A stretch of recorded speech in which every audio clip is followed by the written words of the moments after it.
Енді сол себепті Тачки 2 мультфильмде қателіктерді айтатын боламын. Егер 3-ші бөлім көргілерің келсе, 3000 лайк тотсам сіздерден. Маған видео түсіру оңай емес, сіздерге лайк басу қиын емес. Достар, мен бұл мультфильмді жамандап жатқаным жоқ. Мен тауып, ойын-сауық мақсатында түсіріп отырмын. Ұмытпадыңыздар ғой, видеоға лайк, каналға тіркеліп, қоңыраушаны басамыз. Ал олай болса, мен бастайын.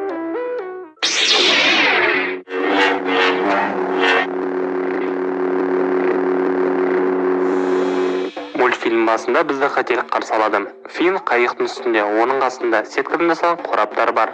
Ең ұзын қорапты көрдіңіздер ме? Ендеше болды. Фин жоғалып кеткенде, онымен қоса ұзын қорапта жоғалып кетеді. Ал қалған қораптар болса орында қалады. Тағы да Фин айдап барып, қайықтың шетіне барады. Сары линия болса оның алдында тұр. Оны ол басып тұрған жоқ. Жақындап көрсеткенде басып тұр. Тағы да артынан көрсеткенде дөңгелекпен басып тұрған жоқ. Қайтадан линия. Профессордың алдында ақ линия тұр. Ал енді алдынан көрсеткенде ешқандай линия жоқ. Бұл жерде болмағанда жоғалып кетеді. Мэтр сынып жатқан көлікті асып алып, ауылына апаратады. Ауылына бара жатқаны таумен көтеріледі. Ал артындағы жол белгісі көзімізден ақырын ғайып болып жатқанын көруге болады. Мэтр Маквинді байқай қалып, айдаған кезде жол белгісі әлі де тұр.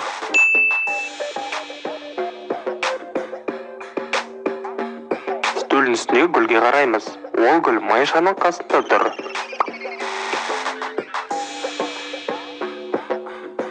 Ал артынан көрсеткенде стөлдің шетінде тұр. Фин мен Холли екінші этажға барып тоқтайды. Холлидің қасында бір қара шеңберді көруге болады.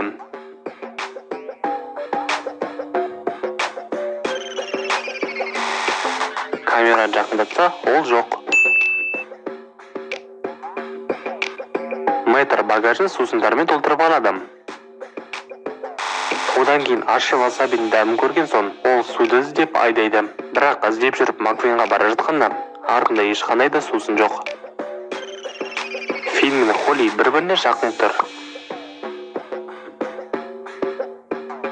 Артынан көрсеткенде алыс тұр. Қайтадан алдынан көрсеткенде жақын тұр. Сосын сөйтіп өзгере береді.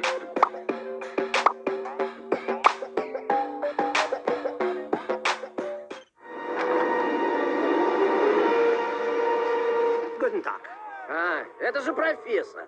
Сундап, ну где же командир-то? Он уже здесь. Есіктен қарағанда мэтрдің қасында бір машина тұр. Мұқият қараймыз, қасында. Ал камераны жақындатқанда алдында тұр және бірдеме деп сөйлеп жатыр. Мэтрді жүк көліктің ішіне кіргізіп тастады. Мэтр мұнда шетінде тұрған сияқты. Ал оның көзінен көрсеткенде әжептәуір алыс тұр. Маған мынаған қызық қателік. Аэропортта көліктерді металл іздейтін құралдан өткізіп жатыр. Не үшін көліктер 90% металдан тұрады емес пе? Қатырады екен авторлар. Мэтрдің есігінде наклейка ізі бар. Финмен кездескенде тап-таза. Финнен қара ракеталар шығады. Ал магнитқа жабысқанда уже ақ. Лазермен ататын арнайы камераның сағаттың терезесіне шығарады. Ал алыстан көрсеткенде камерада ашылып тұрған терезе көрінбейді. Мына орамалдың басында қалай тұрғанын қарап аламыз. Енді міне, салыстырыңыздар.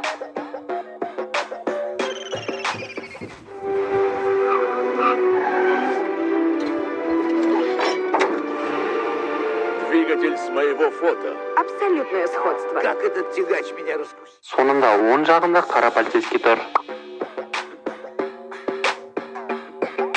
Бірнеше секундтан кейін сорт түскен аладым.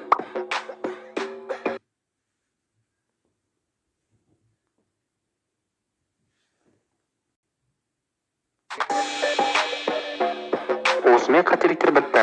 Ана жолғы темір адам киносында қателіктер деген видеода сіздерге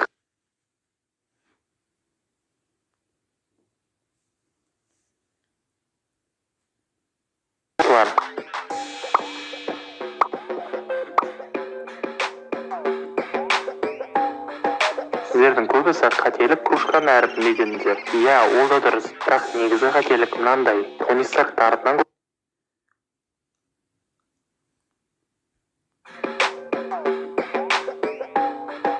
Сіздердің көбісі қателік кружканың әрпінде дедіңіздер. Иә, ол да дұрыс. Бірақ негізгі қателік мынандай. Тони Старк тарапынан көрсеткенде кружка төңкеріліп тұр, ал алдынан көрсеткенде кружка дұрыс тұр. Тіпті сонымен ішеді.